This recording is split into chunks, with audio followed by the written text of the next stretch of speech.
Ito yung pinakaunang cross na nilagay dito ka-idol cake. Ito, gawa pa ito sa kahoy. Kaya medyo may kalumaan na. Medyo nabubulok na yung ibang parte ng cross na ito.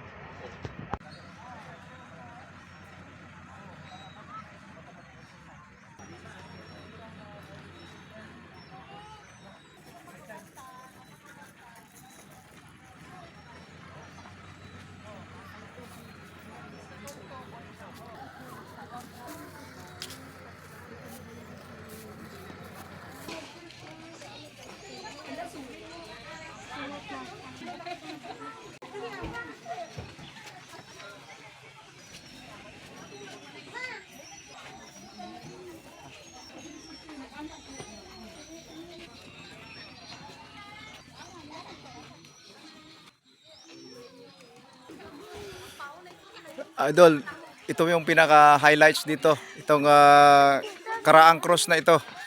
Ito po yung pinakaunang cross na itinayo dito sa may shrine ng New Esperanza.